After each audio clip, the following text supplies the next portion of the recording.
Příklad číslo 6.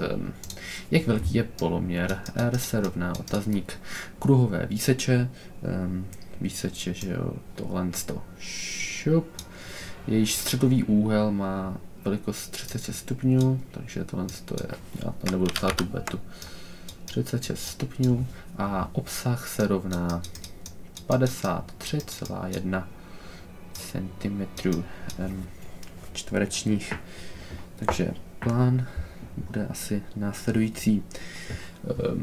Využijeme vzoreček S se rovná pi krát R na druhou lomeno 360 krát obsah.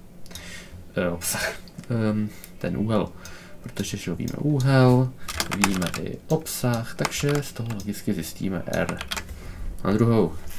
Takže se tam hezky dosadíme, co známe, se rovná 3,41592 3,14 krát R na druhou lomeno 360 krát B.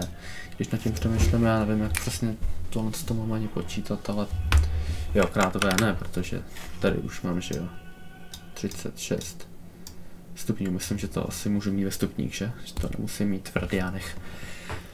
No snad, tak snad, jo. Já bych to vypočítal normálně, takže to asi vypočtu dokonce.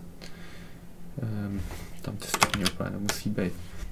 Tak si tohle bych si podělil, že jo, 36 a 36, aby mi dole zbylo jenom 10. Já to budu dělat po kroku, protože to dělám poprvé a jsem zmatený, takže 3,14 krát R na druhou desetin, to si celý vynásobím 10, takže mi vyjde, že 531 se rovná 3,14 krát R na druhou.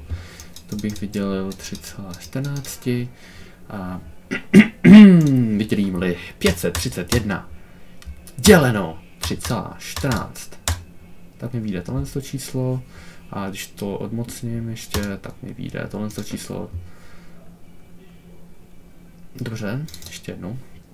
531 děleno 3,14, teď kliknu rovná se a teď kliknu odmocninu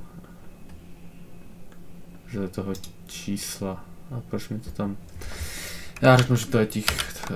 to předtím. Moment, já jsem asi úplně blbej.